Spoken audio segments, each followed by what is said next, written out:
Good evening, everyone. Thank you so much for being here. My name is Julie Taylor. I'm the director of Guns and Rain Gallery based in Johannesburg. The silver lining of COVID-19 is that we're able to gather together in all sorts of new ways. And I'm thrilled tonight that we're joined by people from all over the world. I think we've got Namibia, the US, the UK, Switzerland, Germany, a few special welcomes. Professor Rob Gordon in Washington, DC, thanks so much for being here. Professor Jocelyn Alexander in Oxford, thanks so much for being here. And of course, we've got people across South Africa as well. Leonie March in Durban, Christian Williams in Bloemfontein, thank you so much for joining. So I think many of you are new to the gallery, and you may be wondering why a contemporary art gallery is hosting a talk by a historian. By way of brief background, the gallery works with emerging contemporary artists from 7 different African countries. Our focus is primarily on social and political issues, and in particular, identity politics. My own interests stem from multiple disciplines, as well as from research in Namibia. So when I became aware of the overlaps in focus between Lennart's work and the 2 artists, Tuli Mekondjo and Helena Uambembe, it felt effervescent, for want of a better word. For tonight's event, we do have a diverse audience. Many of you are in the academic world, but similarly, many of you are not. So I just want to keep that in mind in terms of how we engage. I think in academia, in academic research, the tendency is perhaps to gather everything together, to analyze it, to neaten it up, to tie up loose ends as much as possible. But in the world of art practice, it's often very different. Sometimes it's precisely about the loose ends. It's about being comfortable with the ambiguity of loose ends. It's about learning from process. And of course, the very many different interpretations, mostly subjective, that can emerge from art. I think what Lennart and the artists hold in common is that their work sheds light on histories that have been marginalized in various ways. And what's been really exciting for me about this joint project is how modes of historical inquiry and thinking might contribute to contemporary art practice in processual ways, and vice versa, how art and artists might help probe this history. So without further ado, it's a great pleasure to have Dr. Lennart Bolliger here with us tonight, joining from lockdown in Berlin. Lennart is a postdoctoral fellow at the Humboldt University of Berlin and also a visiting researcher at Wits University here in Johannesburg.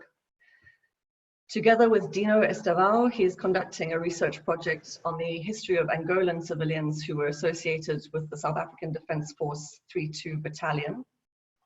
He's currently working on a book manuscript entitled Apartheid's Black Soldiers, Military Collaboration and Transnational Armies in Southern Africa, and that is based on his doctoral research at Oxford University. So Lennart, over to you. Thanks so much for being here. Thank you so much, Julie, for having me, first of all, for the kind introduction. And also thank you to Helena and Tuli for being here, for moral support, which I really appreciate. And of course, thank you to all for attending. So I will have to go back and forth between the 2 screens, with one having my presentation on it and the other one my notes, but I hope you won't find it too distracting. I will just quickly put up the presentation.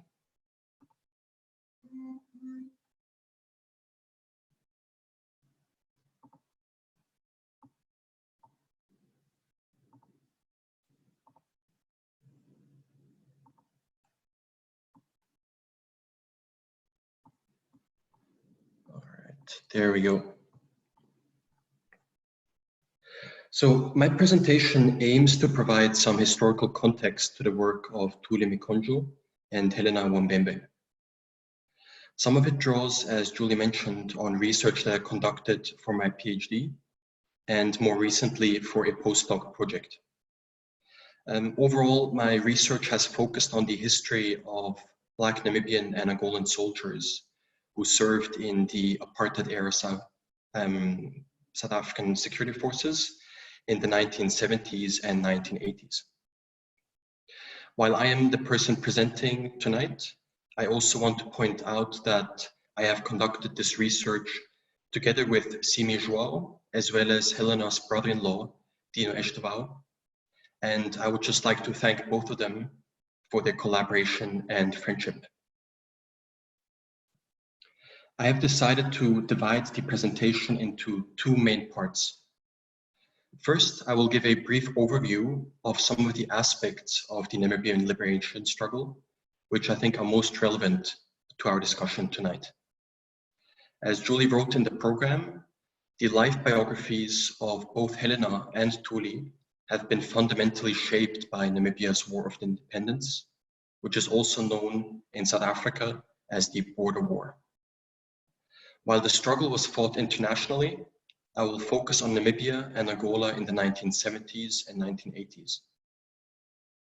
The struggle's history is complex and riddled with various actors with often confusing acronyms. So I've sought to avoid as much confusion as possible, and I hope that you will bear with me. Second, I will discuss some of the aspects of the three themes in the title: dilemmas, disruption, and displacement.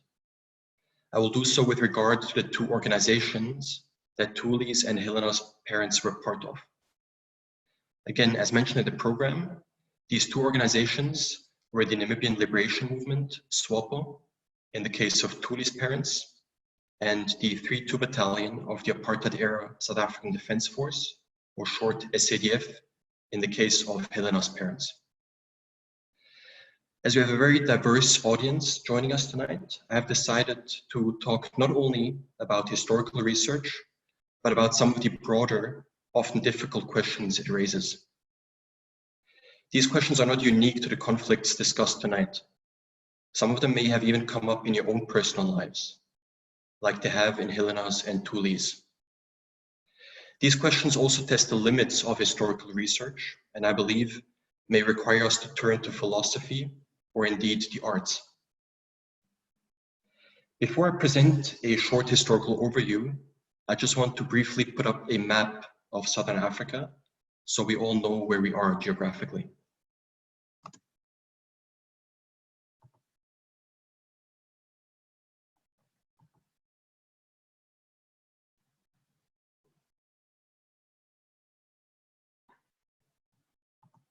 Now for the historical overview. After the First World War, South Africa occupied the former German colony of Namibia, which was then not very creatively called Southwest Africa.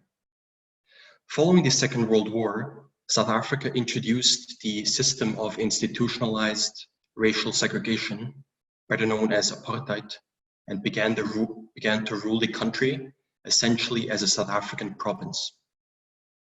In the early 1960s, the Namibian Liberation Movement, SWAPO, was formed and began to send members abroad to seek assistance in its fight against the South African regime. In the late 1960s, SWAPO began with the armed struggle against South African occupation, and as a result of the increasing repression and the escalating war, more and more Namibians went into exile. When Angola, which borders Namibia in the north, gained its independence in 1975, many Namibians suddenly had an even more direct route into exile. After arriving in Angola, they came to live in exile or refugee camps. Among these Namibians were Tuli's parents. At the same time, armed SWAPO guerrillas now also had a more direct route back into Namibia, which caused concern for the apartheid regime. Starting in late 1975, the SADF began to launch military operations into Angola to fight SWAPO and to prevent the new Angolan government from assisting the Namibian liberation movement. In large part due to these invasions, Angola's War of Independence quickly turned into a civil war between rival liberation movements. During the first major invasion into Angola, the SADF formed a military unit that would become later 3-2 Battalion. The unit was headed by white South African officers, but consisted mostly of black ex-guerrillas. These soldiers had previously belonged to one of the Angolan liberation movements. However, most of them had essentially become refugees after the liberation movement collapsed in late 1975. Among these soldiers was Helena's father. A unique aspect of 3-2 Battalion, in comparison to the rest of the SADF, was that women and children were also affiliated with the unit. When the black soldiers of the unit were relocated from Angola to a camp in northern Namibia, they were accompanied by hundreds of women and children. These women and children were also fleeing from the escalating civil war in Angola and came to live at the base of 3-2 Battalion, called Buffalo. In short, both Helena and Tuli grew up in refugee communities. The journey of how their parents and others like them ended up in these communities was often fraught with various dilemmas.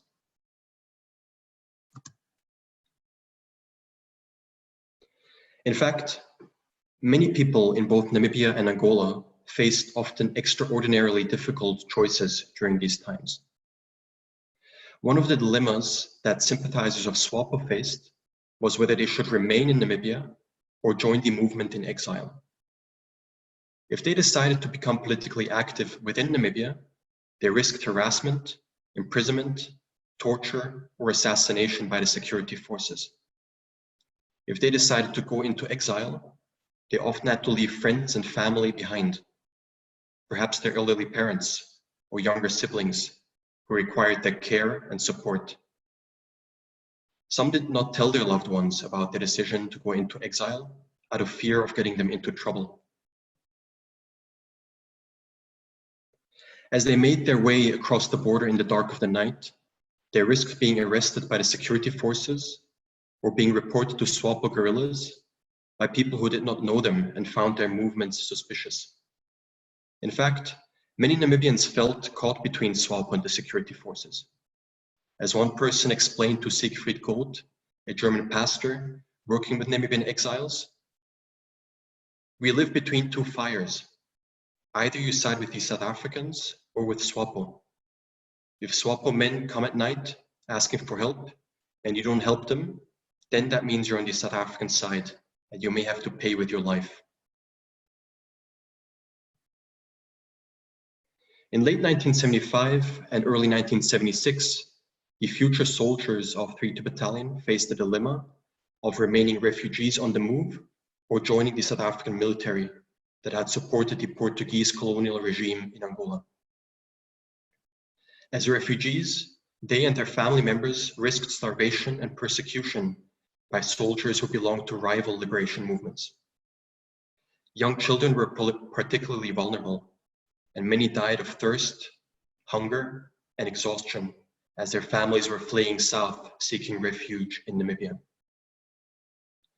In northern Namibia, many black soldiers and their families were moved to a refugee camp called Tin Mine, which was being administered by the SADF. In 1978, the South African military informed the people that it was going to close the refugee camp and presented them with the choice, if one can even call it that, of either going back to Angola or joining 3-2 Battalion. Those who decided to join the SADF were relocated to Buffalo base. Among those who returned to Angola, many were killed in the post-independent civil war that was by now ravaging the country. I suggest an important takeaway from studying these dilemmas is that people's actions do not necessarily reflect their beliefs. Still today, many people in Angola, Namibia, and South Africa accuse the soldiers of 3-2 Battalion of having consciously fought for apartheid. Knowing the incredibly difficult choices that these soldiers and their families faced, I believe it becomes difficult to maintain such an argument. At the same time, in cases where SWAPO members decided to remain in Namibia in order to look after their elderly parents, Does their decision reflect a lack of commitment? And those who did make it into exile, were they more privileged, braver, or just luckier?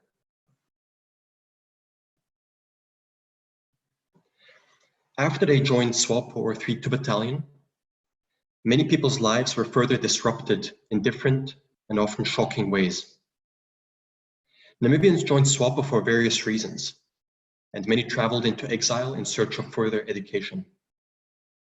However, as was the case in other liberation movements in Southern Africa, some Namibians were coerced into military training for SWAPO's armed struggle.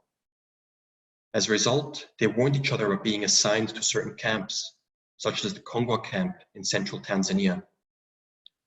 According to one man interviewed by the scholar Christian Williams, they warned each other, "Please, if you hear that you're going to Kongwa, don't agree. There is no education. It's only a bush for fighting." As more Namibians joined SWAPO in exile, and the movement came under increasing military attacks by the SADF, other internal conflicts developed. One major issue revolved around the fear of spies being sent by South Africa to infiltrate the movement. From the 1980s onwards, an estimated 1,000 to 2,000 SWAPO members were detained in camps in southern Angola. There, an unknown number of them were abused, tortured, and executed as suspected spies of South Africa. Several hundred of them disappeared and never returned from exile. Since then, the treatment of these so-called ex-detainees has repeatedly been the focus of heated debate and controversy in Namibia.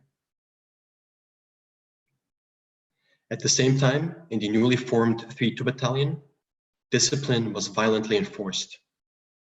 In the first years of the unit's existence, an unknown number of Black soldiers were executed for various quote-unquote offenses. These ranged from desertion or retreat during battle to refusing an order to petty theft. Black soldiers were also regularly punished with a heavy leather whip called sjambok. In the bush, soldiers were whipped mainly for refusing to follow orders or sleeping while on guard duty. Back in the base, they were hit for various reasons, which included alcohol abuse, illegal trade, and complaints about their salaries. The violent punishment with the sjambok was also extended to civilians who lived at Buffalo Base and were subject to the military authority of the unit's leadership. The wives of soldiers were whipped mainly for adultery or illegally brewing homemade beer. The children of soldiers were hit by members of the military police or their teachers for missing school or not doing their homework. As one man recounted in an interview, "You couldn't miss school because the military police would go around the base, and if they find you, they will sjambok you." I would suggest there are two sets of important questions that arise from these disruptions. The first one relates to the complex makeup of different sides during conflict. Does it make sense to think of the Namibian War of Independence in terms of two opposing sides, SWAPO versus the SADF? Were the SWAPO members and the commanders who imprisoned and tortured them on the same side? Were the white officers of 3-2 Battalion and the wives and children of Black soldiers who they whipped on the same side? If so, what do we mean by side? The second set of questions relates to the violence experienced by people. What are the effects of violence, such as the one perpetrated among members who belong to the same liberation movement? And what are its effects on people's understanding of themselves and others?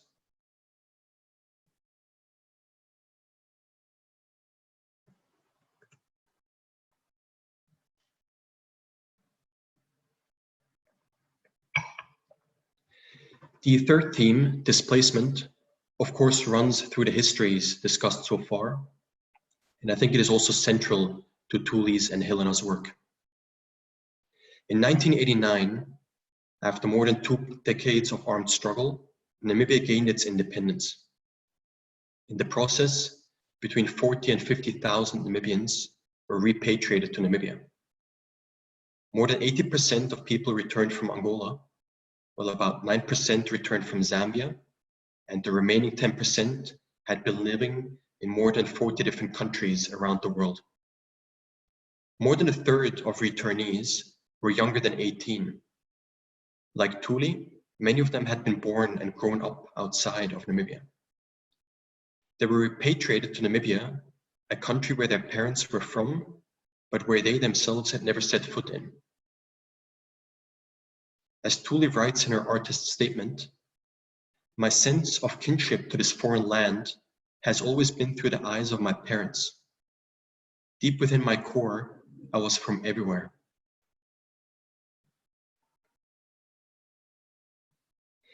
Also in 1989, the SADF decided to relocate the soldiers of Wits Battalion and their families to South Africa. More precisely, they were moved to a military base at Comfort, a remote and abandoned asbestos mining town in the Kalahari Desert, close to the South African border with Botswana. Within 15 years, the soldiers of Wits Battalion and their families had been displaced twice. First from Angola to Namibia, and then again from Namibia to South Africa. While most soldiers and their partners were originally from Angola, many of their children were born in Namibia and later South Africa.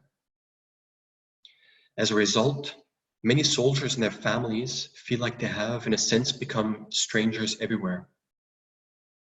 In our interview, one man related a typical conversation with people in South Africa, who would ask him and his friends, "Where are you guys from?" "We are from Comfort." "No, where are you originally from?" So you have to explain yourself, and it's a long story. I think that the questions around displacement, and as a result around belonging, are at the heart of Helena's and Tuli's work. Where and what is home? Where do I belong? In Angola, Namibia, or South Africa? Everywhere or nowhere? Thank you.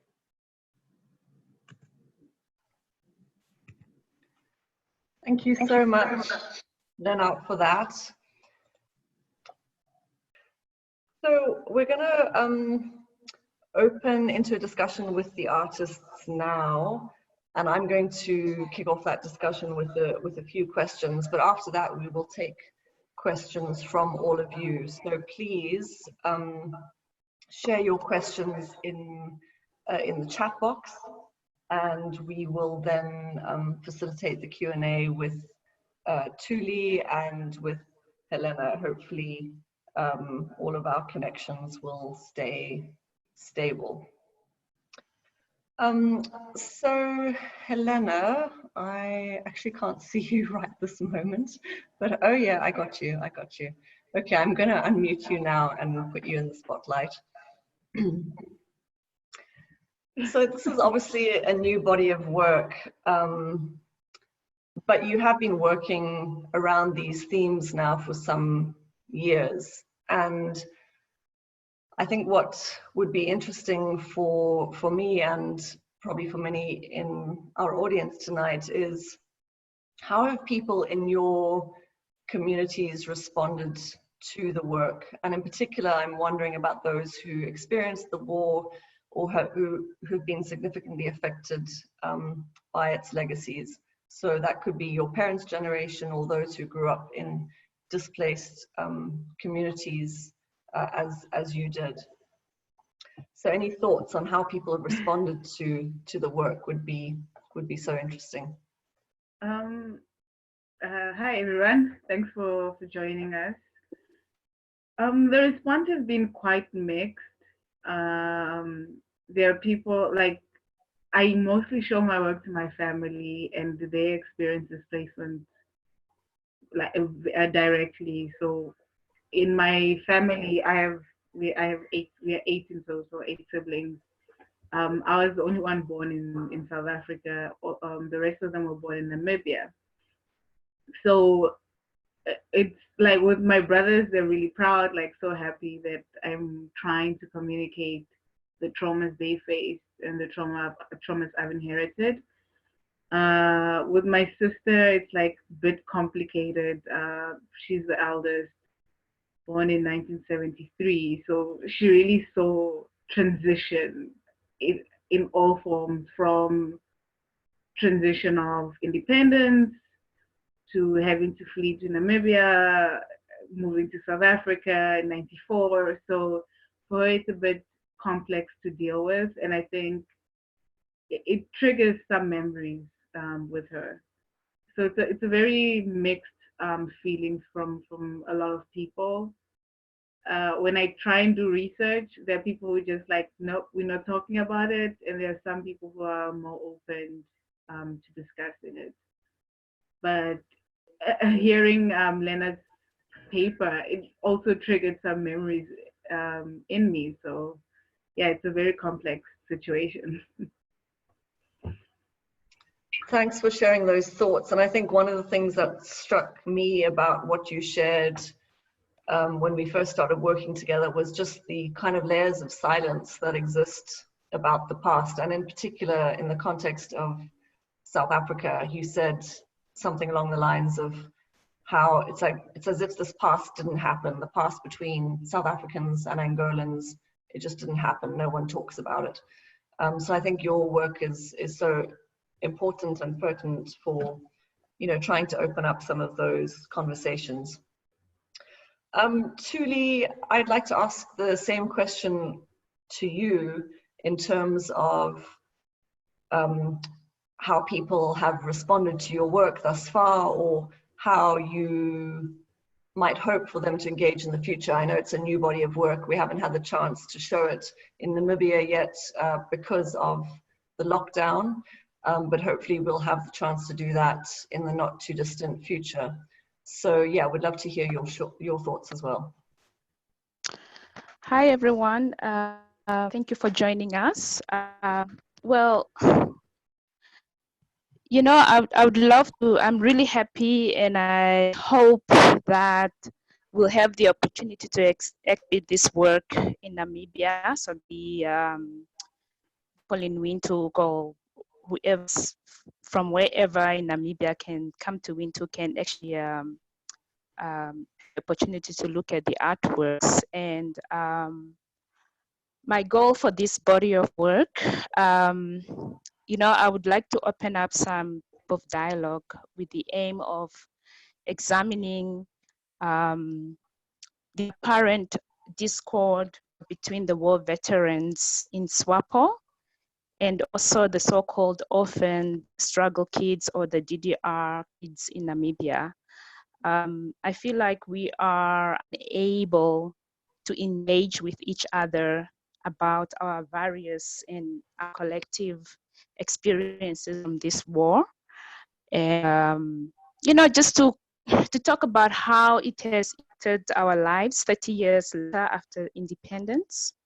And the focus, you know, should not only be on the war veterans, and I know this is the issue with Namibia, is that they've been focusing a lot on the war veteran, but I feel like they should also focus on the so-called children, the war children or the struggle kids that were born and raised in these camps.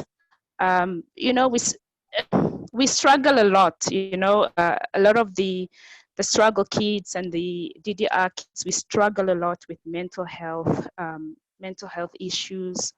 There's addiction problems, traumatic disorders. Some of us, you know, we came from the camps and not really knowing who our parents are, because we were taken, especially in the case of the DDR kids, they were taken from the camps when they were like really small, and they were taken over to East Germany, and a lot of them, you know, they grew up with identity issues, and what happened was that when we came to Namibia, we have difficulties, You know, we are unable to completely settle into this society, and the society is unable to grasp who we are, why we struggle, and why we are unable to cope, and how, and why is it that we also struggle with suicide issues. You know, like a lot of there are issues of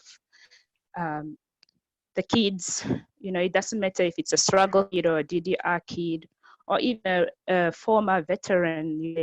They commit suicide because of all these traumas and all these issues that they're experiencing and that they have experienced from the war. So it's also an issue of identity.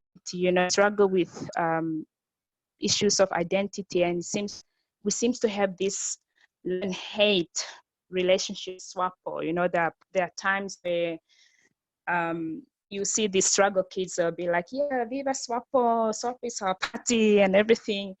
But then on the other side, there's this issue where they, you know, the kids want to know, they feel like they're staying in tents next to the SWAPO headquarters, for example, you know, because they want answers. They want to ask SWAPO for opportunities, like, you know, maybe finding a job, or, you know, just some type of opportunity, maybe to stay even, but there's no support, there's no structure. And so I think what happened is also that they, you know, after independence, the government failed to put up solid support structures on so many levels that could have effectively helped facilitate a smooth settling in, you know, a transition into this society for returnees, for the struggle kids, and also for those who fought in this war when they were inside of the country. You know, people are suffering from post-war traumatic disorders, and it's just crazy. Maybe crazy is not the right word, but I think it's just interesting that this whole country, the country emerged from a war, and without any kind of a post-war traumatic disorder intervention platform in place. We don't have that. You know, that could have catered and met the psychological needs of the thousands of Namibians, you know, that include the returnees, the struggle kids, and everyone else out in the country that is still grappling with PTSD, or, you know, due to the horrors of war. And, you know, that's what I want this work to, you know, this is my goal for this body of work. Thanks, Tuli. Such interesting insights there. And I think it actually leads well into my next question, which is, you know, Lennart's research very much challenges received wisdom and dominance. Oops, sorry, I'm going to put you on mute there. Lennart's research very much challenges received wisdom and dominant narratives about the past. For example, what people might have read in SADF military memoirs, what people might have received through SWAPO's patriotic narratives. And so maybe I'll turn back to Helena here. You know, based on your own experiences and research, what do you think of this idea of your parents, your communities having been on opposite sides, opposing sides? You know, this is something that Lennart's research clearly complicates. So I'd be interested to hear what you make of that. Helena, over to you. Opposite sides, I actually wanted to talk a little bit more about how it was the northern part of Namibia. You know, these opposing sides have, with regards to Namibia, northern part of Namibia, SWAPO, and South African Defence Force. So I think it created a complicated situation, or situations,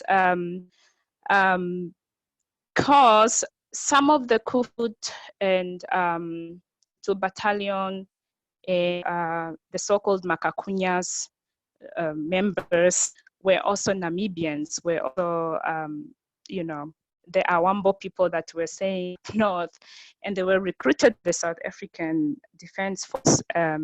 I guess, you know, go to the villages, and then what they would, obviously, they will help to terrorize the households, and you know, they would just come there in the household, and they would want to know where the combatants are they hiding somewhere, where they, you know, did they maybe make a turn around there, and they would like force their own people to, you know, to just give information about the combatants. But obviously after independence, they were pointed out, the communities obviously forward, and they were like victimizing these people also, and these people are in fear of their lives because they don't, you know, I think people just got really angry, and they obviously started beating people and pointing them as traitors, as, you know, like, because they were part of the Makakunyas, as they are referred to in the northern part of Namibia. And I kind of just, you know, I think that's also very interesting, just to look at that everybody's from the same tribe, and then there's still that opposing sides of people victimizing their own people just because they're part of South African Defense Force, the Makakunyas, or the Battalion 32 or Foot. And I think this is the reason why, you know, I think Namibia should just wake up, you know, and because I think this is the reason why we need reconciliation in Namibia. We need to start talking about this war. People need to start talking about what happened in these camps, how were affected by this war. Our leaders, or the called leaders in government, they need to wake up, and they need to be accountable, and to be able to talk about the effect of this war, and, you know, just to bring forth reconciliation, and to, you know, to really held people accountable, and also with the hope of that we going to forgive each other, and that you know, it's like it's really complicated. This war is a very complicated story. Yeah. So I think Helena's connection is apparently a bit better now, so we're going to try her again. Helena, if you want to jump in and also talk about this idea of opposite sides. I think the opposite sides come from this grander narrative that is often fed to us by state, or for patriarchal reasons, or even nation building reasons.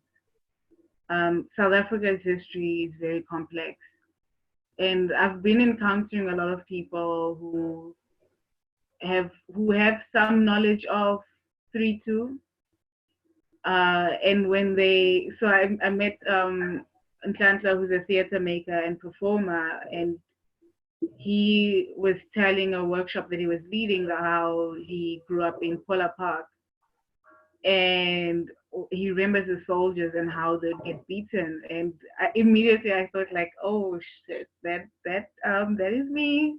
It's part of my history, but it's way more complex than what it has been fed off. And so, and not just in South Africa, but also in Namibia.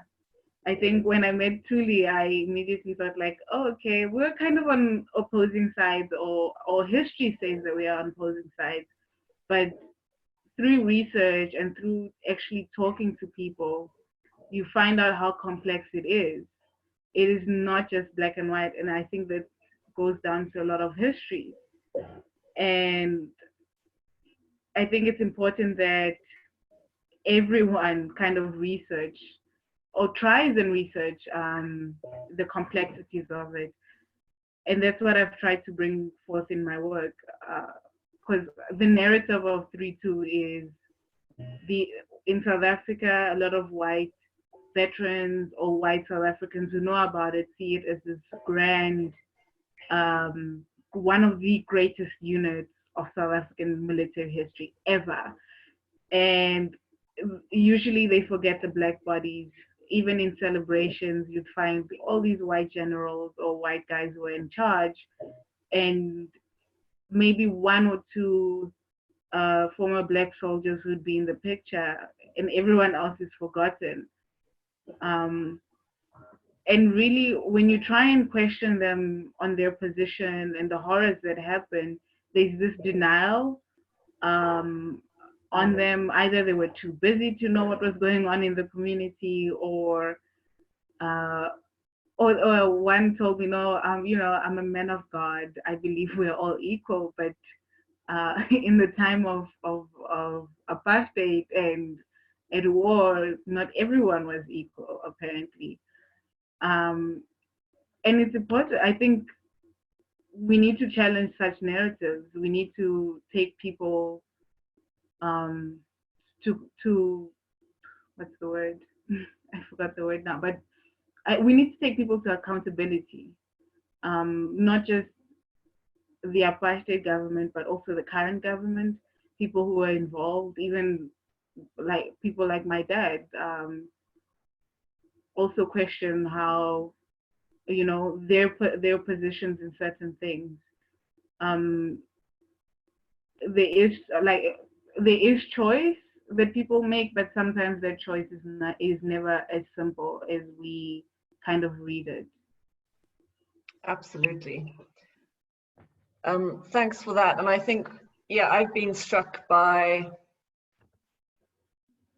in the context of so-called opposite sides, I've been struck by how much similarity there is in your investigations artistically, in the way that you're both bringing in gender, you're both bringing in the lives and experiences of women, of children, you're both bringing in this theme of displacement, questions around belonging, and those are themes that Lennart has also raised.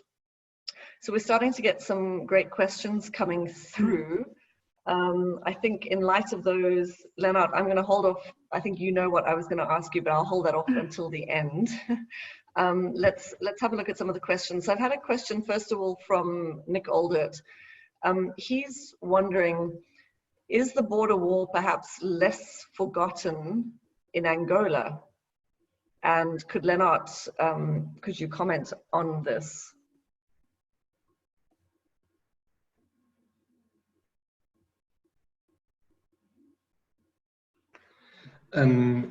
I think I'm not quite sure if it has been more forgotten in Angola than it has in South Africa, but I would say that what is certainly the case in Angola is that the war of independence has been very much overshadowed by the post-independence civil war.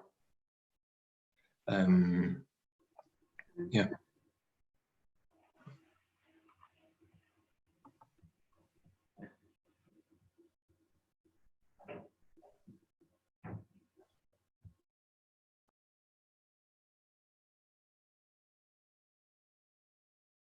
Oh, sorry, apologies. I was muted there. Thanks for that, Lennart.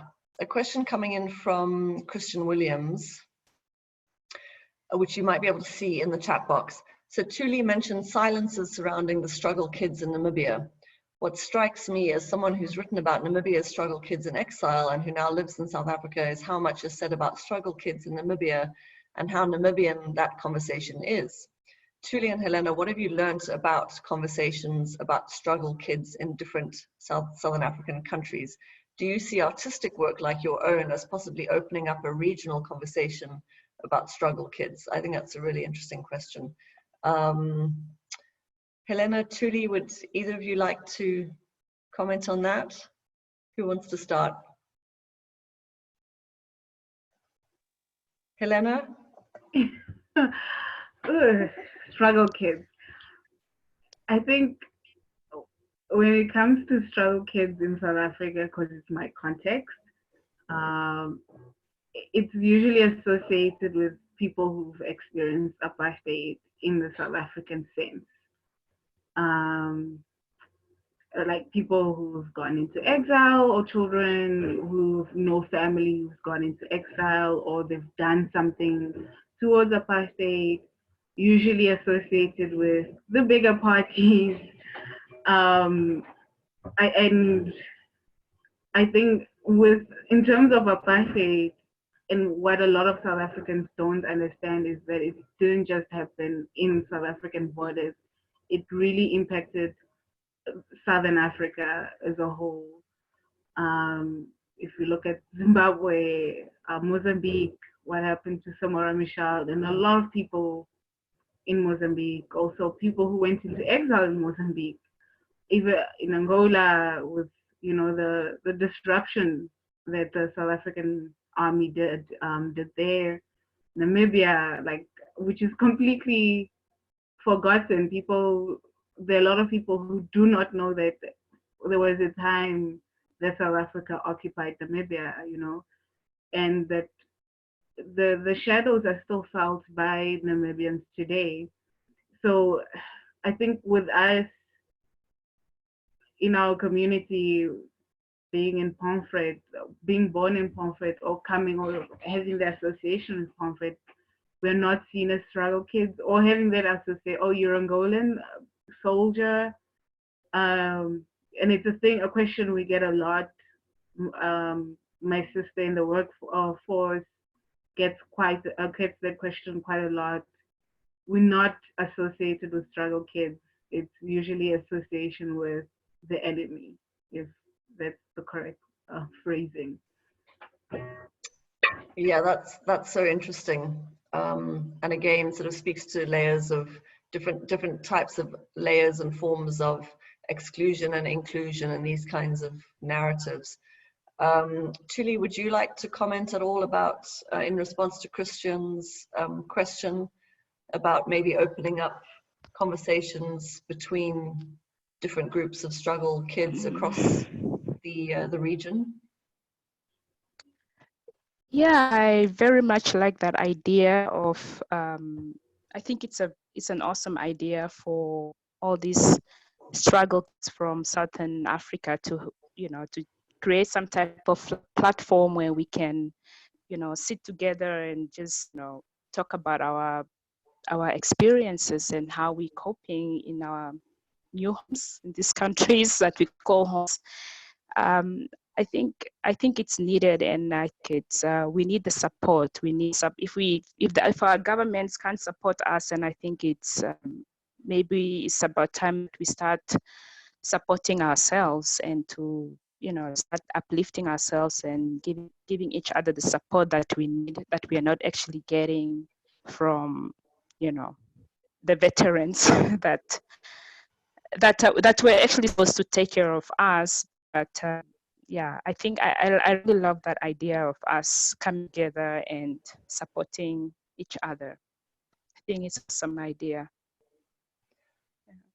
I think it points to perhaps an unexpected role for contemporary art as a mode for opening up some of these conversations, and as a mode for opening up conversations across so-called opposite sides, whatever that means, different groups in this history.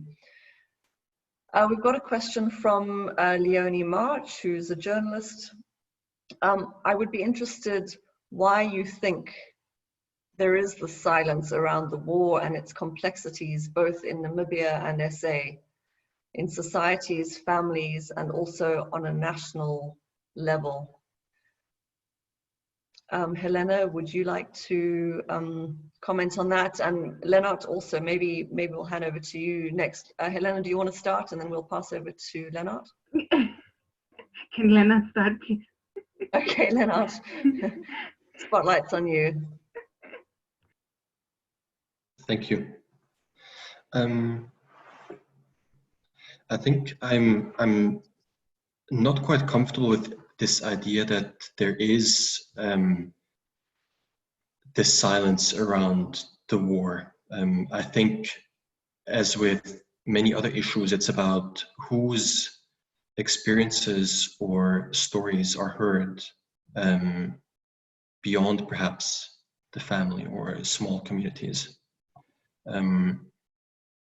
So for example, I think in South Africa, there's a sense that a lot of perhaps white veterans or white people more generally keep silent about their own experiences. But if one goes to the Voertuig Monument in Pretoria at certain times of the year, it doesn't look very silent to me. They very openly celebrate the units that they were in, the war that they fought in. And I think at the same time, I think perhaps speaking more about a topic that has come up in my research a lot, I do think that in Namibia, as well as South Africa, a lot of people feel uncomfortable talking about the topic of collaboration. Of course, in South Africa, it's slightly different because Jacob Lemini has written about this in his book on the Askaris. So I would sense perhaps that I would say there is a certain kind of silence around collaboration. And I think the reason for that is once one goes beyond the perhaps most obvious category of collaborators, which might be people returned from the ANC into police informers or the collaborators of 3-2 Battalion, one sees that all kinds of people collaborated, and that very likely both the ANC and SWAPO had a lot of its members who collaborated with the apartheid regime in various ways, and I think neither the ANC or the SWAPO government has a lot of interest in openly talking about who these collaborators were. Thanks, Lennart. Really interesting, and I think, I mean, there's lots more to be said about modes of remembrance. And yeah, Helena, Lennart and I recently went to the Voertuig Monument to look at some of the military memorials there, and it was a really interesting trip, which was very insightful for me being with both of them together. Another question coming in from Mike, who I think is in the UK. This is a question for both of the artists, Tuli and Helena. To what extent do you feel that the terrible history you've experienced has been fundamental in influencing your work? Has it been essential? And a follow-up question, does your work as artists help you to deal with the trauma on a personal level? I hope it'll also help others. So Tuli, perhaps you would like to comment on that, how you feel this history has influenced your work and whether it's actually been essential to your artistic development. Yeah, it is very much essential because number one, it's my story, and it has helped me a lot to, you know, to kind of go back in time and to try and really understand also my parents' journey, my parents' origin, like where, like what actually happened to them, you know, like how did they decided wanted to cross the border into Angola, and what motivated them to go and fight? What were their reasons? So it's very much my story, and as an artist, it's important for me to try and go back and to try and understand who I am, where I come from, and you know, like my own origin, of course. Of course, yeah, it has helped me to deal with my own traumas, and also to try and deal with my own issues of identity. You know, like when I was growing up, I've never seen, for example, of how I looked like when I was a little girl or as a little, you know, like a baby, because I've never owned those pictures, and I've always struggled to actually know who am I, where do I belong, how did I look like. And it has, this whole series of work really helped me to connect with my nanny. She's like one of the young ladies that was after me when I was small in one of the camps. And she had a picture of me as a little girl. And that was just like mind blowing to me. Like I couldn't look at this. I looked at this picture of me as a little girl. I started crying because I couldn't believe that there was actually a picture like that out there that I've never known of. My mom passed away when I was like 12 years old, and I couldn't even reach out to my mom to speak to her and to ask her about, how it was like for her and me growing up in this refugee camp. So when I met my nanny, we sat down, we threw the albums, and we found some interesting pictures and the moments where we were crying. And for me, that's part of the healing process. It's part of dealing with my traumas and coming into terms of understanding who I am, where I come from, and it gives me comfort, because I realize now that my nanny is obviously my other mother. I can go to her and I can speak to her. I can actually ask her anything I want. This war about our life, our homestead, or our house in Nyango, for example. She knows a lot because she was there with us, and she raised me from when I was a little girl. So I'm confident in that idea that all this my thought that I'm broken. I don't know who I am. Then I have this nanny that can actually talk to her about Nyango. I can talk to her.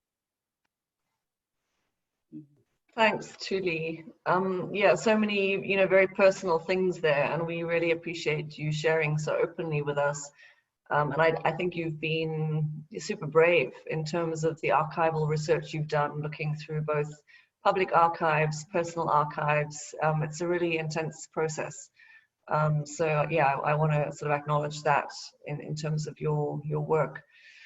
Helena, maybe you want to comment on this as well, in terms of how this very difficult history has influenced your work and perhaps given it its power, perhaps.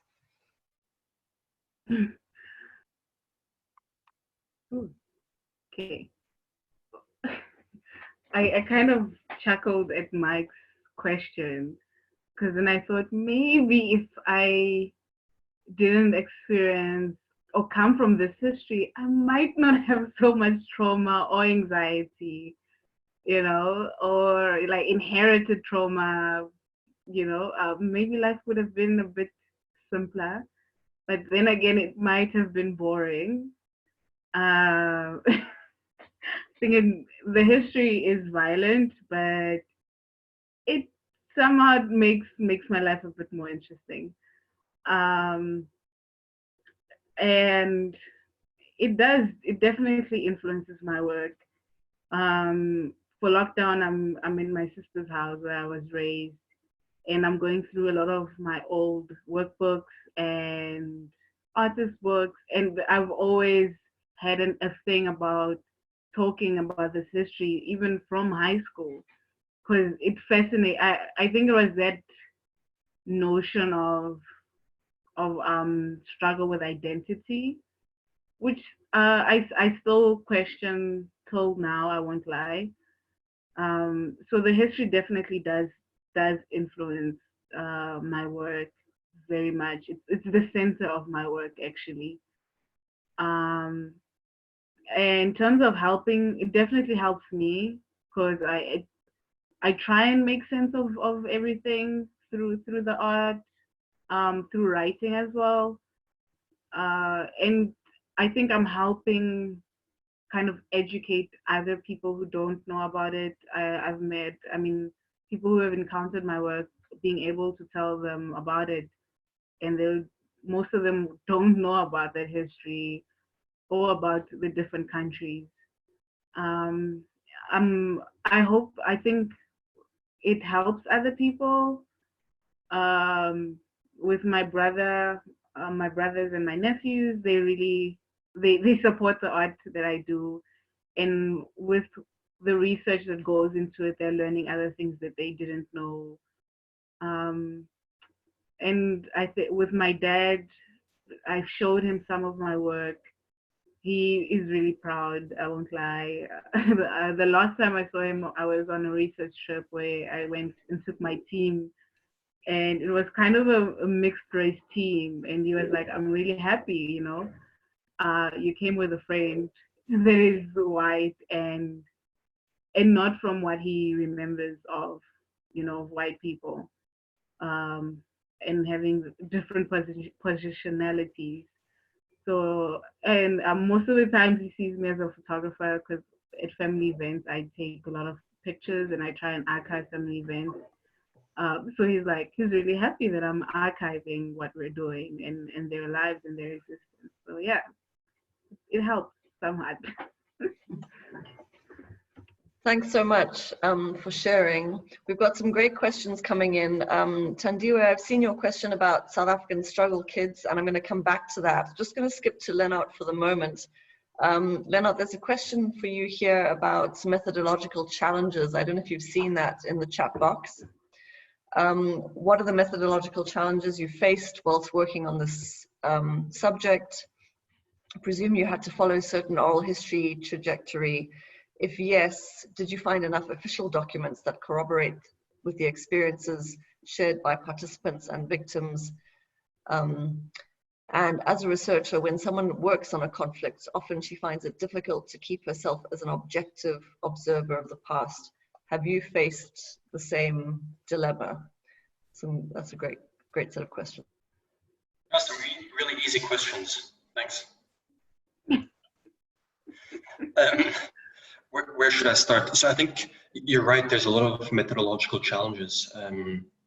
The first one having to do, just like Helena said, had to do with positionality. So I found it absolutely essential to work with people such as Helena's brother, who grew up in, brother-in-law, who grew up in Buffalo Battalion, to work with him in order to get to know people and being able to interview them, which is also why I thanked both him and Simi João, without whom I would have not been able to do this kind of research.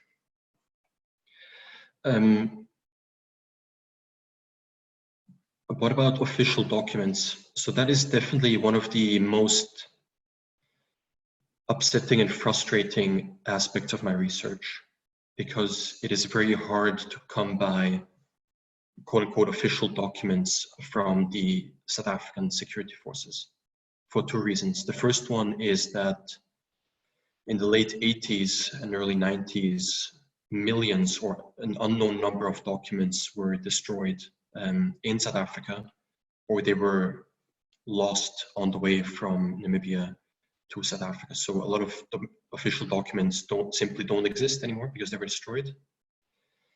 And the other reason why it's really difficult to get access to find official documents is that all of the documents that are at the Department of Defense archives in Pretoria, all of the documents that relate to these security forces after 1970 are all classified.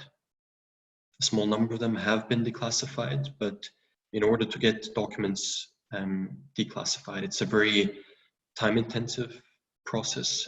It costs money. One has to know people in the institution. So it is incredibly difficult to get access to these archives, which is not only frustrating for me, but I think is really upsetting in a context such as South Africa and Namibia, that is very much trying to reckon with its past in various ways. Have I found it difficult to remain an objective observer of the past? Yes, And I have to admit that especially more recent work of mine, yeah, is very much motivated with the aim of challenging narratives of 3D Battalion, other units, which have very much been shaped by white officers of these units. So I have clear political aims. Yeah. I hope that answers at least some of these questions. Thank you, Lennart. We're having some wonderful questions and insights coming through on the group chat. Just to remind you, you can use the chat box to submit your questions and read what other people are sharing. We are running a bit longer than I had anticipated, but I think everyone seems to be finding the conversation and discussion interesting, so let's keep on going. So here's a question from Tandiwe, who posed, do you feel, and I guess this is for both Tuli and maybe Helena in particular, since Helena is based in South Africa, do you feel as though South African quote-unquote struggle kids get more shine than the rest of Southern African struggle kids? I myself am a South African struggle kid, but I don't think the conversation is open yet here. Is the definition the same in all contexts? So Helena, maybe you want to take this one.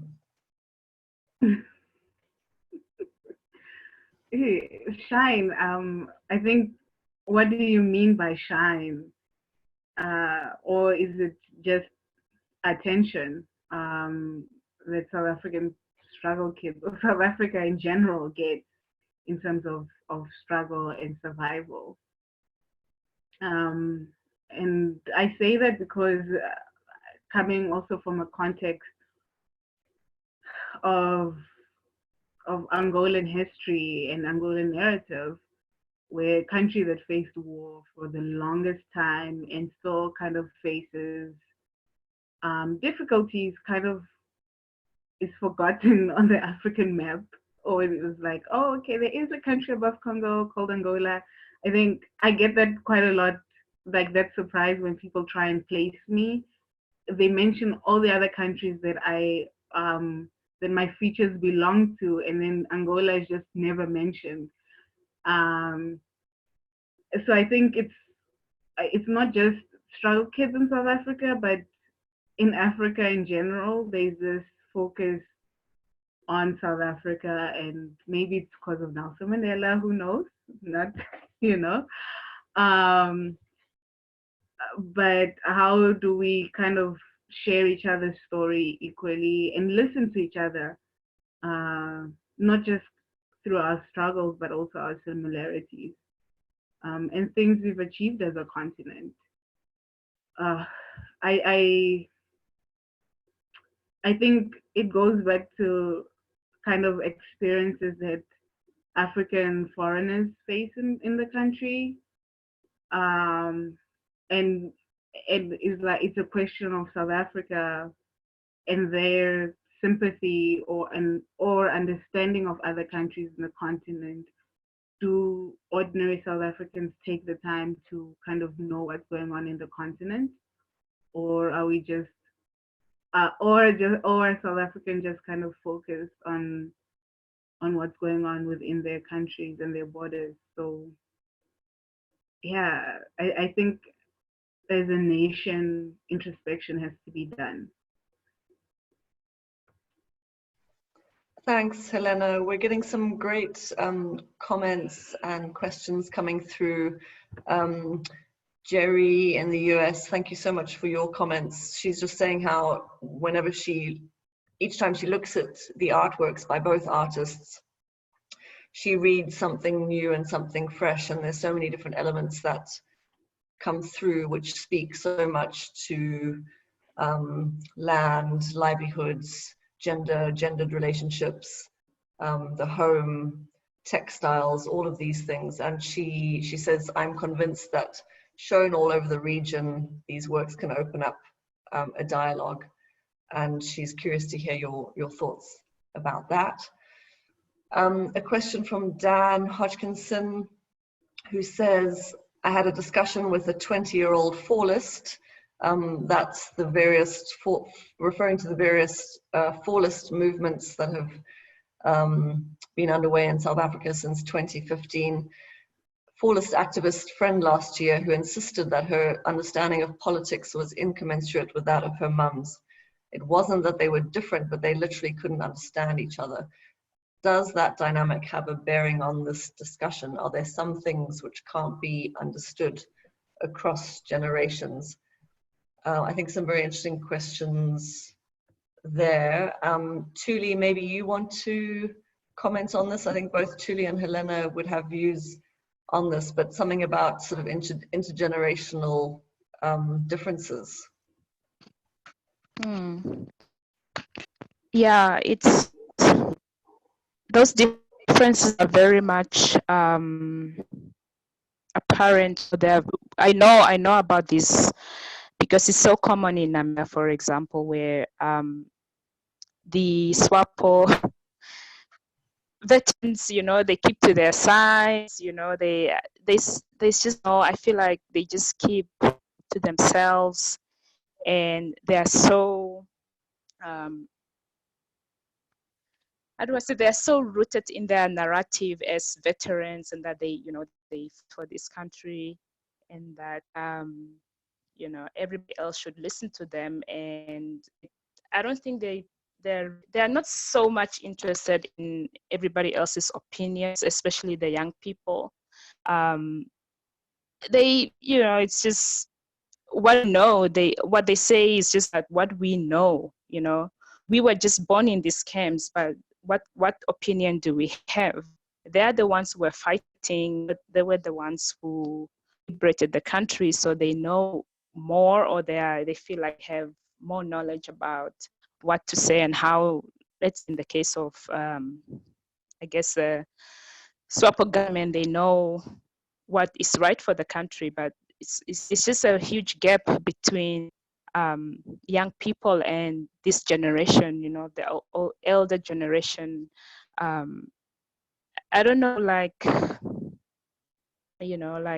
I don't understand why there's so much denial, and why they want to just open up platforms where we can all just people can just talk and discuss issues that they feel need to be discussed. And it's one example of a leader being in denial is like right now in Namibia, we have our state hospital literally falling apart. Everybody knows this in Namibia.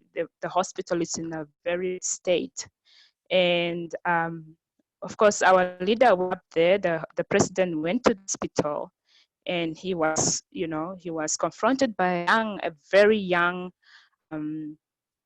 Namibian who, fronting him, can you not see the state of the hospital? You are standing here now in the hospital. Can you not see how horrible it is?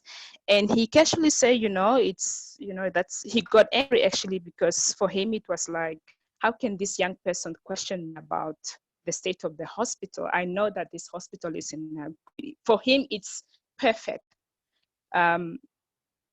And there's apparently nothing wrong with the hospital, but then they are able to currently building a new SWAPO headquarters next to this state hospital.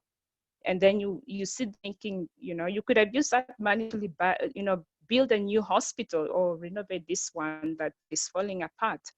But we live, it's our reality where our leaders are these older generations. They just feel like they know better, and that as young people, we are not allowed, we are not supposed to question them about anything.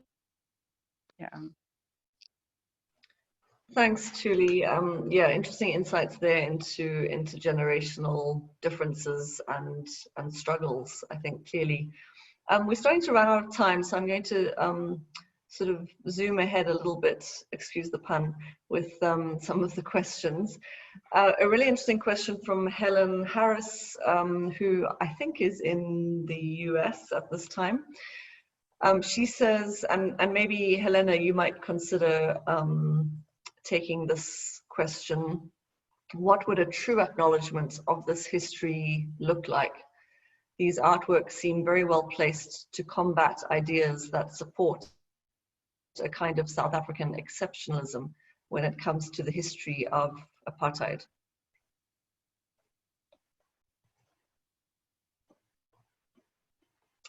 Oh, I'm not sure if we've lost Helena there. I think her connection might have frozen.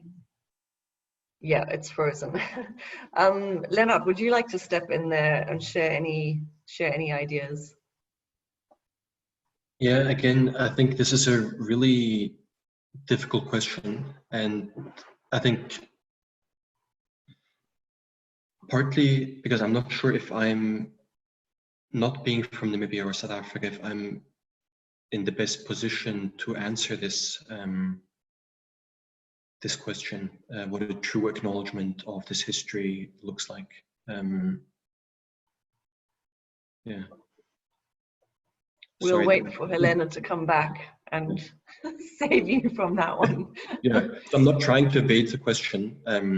Perhaps I'm also not understanding it well enough. I'm just saying that I'm not sure, given who I am and where I'm from, if I'm in the best position to say what a true acknowledgement of the history would look like.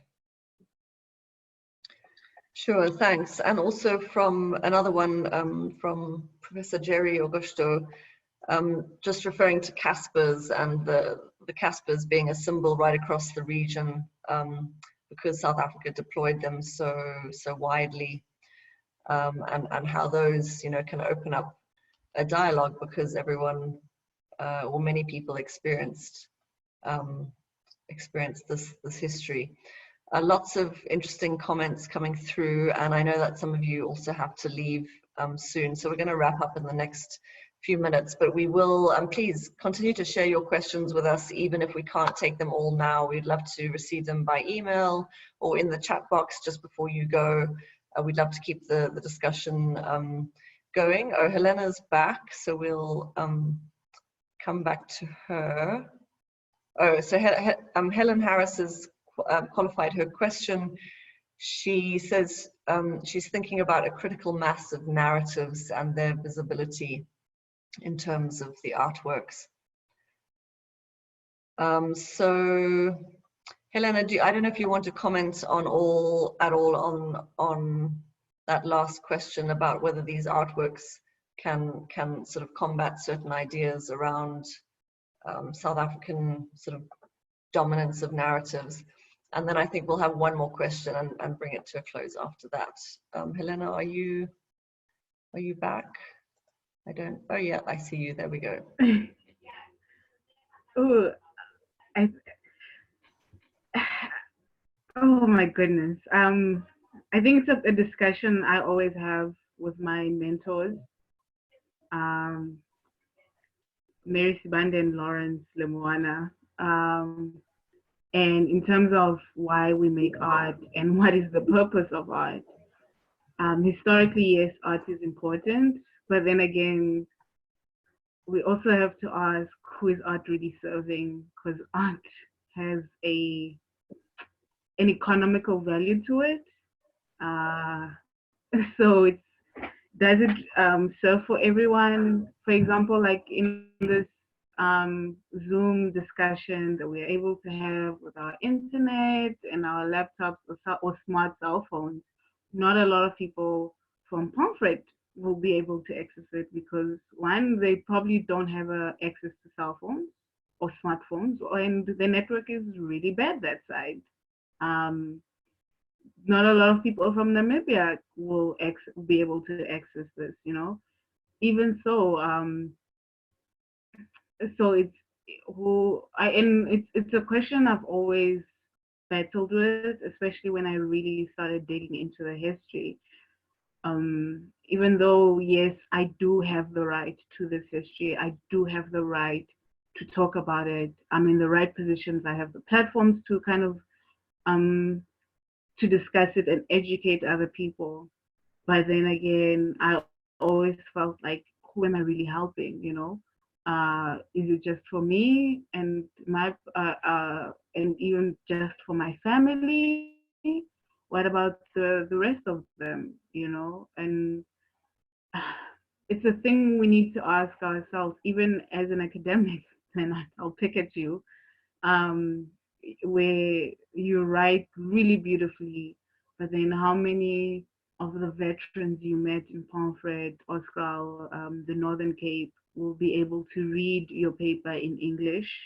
And even if it were to be translated in Portuguese or Umbundu or Kwanyama, how many will be able to access it in, or even how many of their children will be able to access it in their school libraries if they're able to. So yeah, who is art really for and why, even though it's important?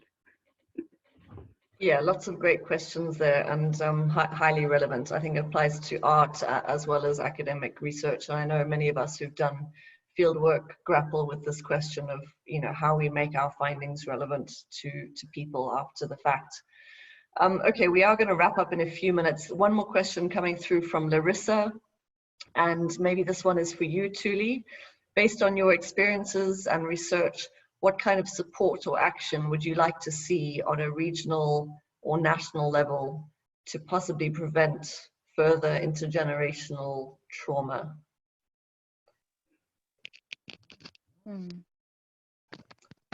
I have to ask you to keep your response quite brief. Thanks.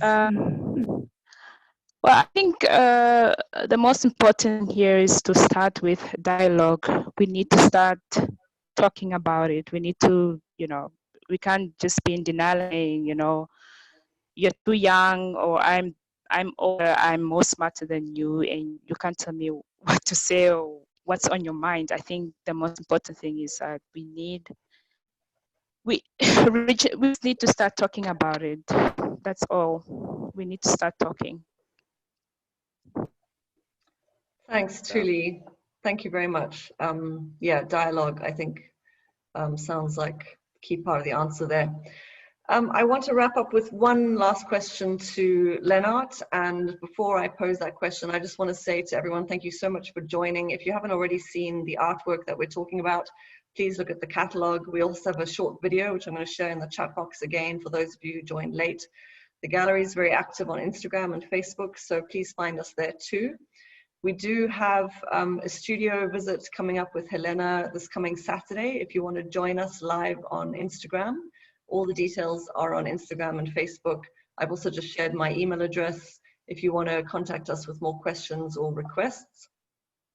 So to wrap up, my final question to Lennart, and that is, obviously this collaboration has brought together two very different disciplines, history and contemporary art. And I would love to know from you, as a historian engaging with contemporary art about your specific field of interest, what has it raised for you, and has it brought new perspectives? Thank you. Well, first of all, I would like to say that perhaps on a more personal level as well, that I've found it very inspiring and encouraging to meet both Tuli and Helena as part of this collaboration. That it is really inspiring and encouraging to see that they try to grapple with, I think, oftentimes very similar questions, although in different ways and from different backgrounds and different perspectives. With regard to the connections between their art and my research, I think there's 2 points. The first one, I was quite struck by the similarities between, or some of the similarities of how Tuli and Helena grew up.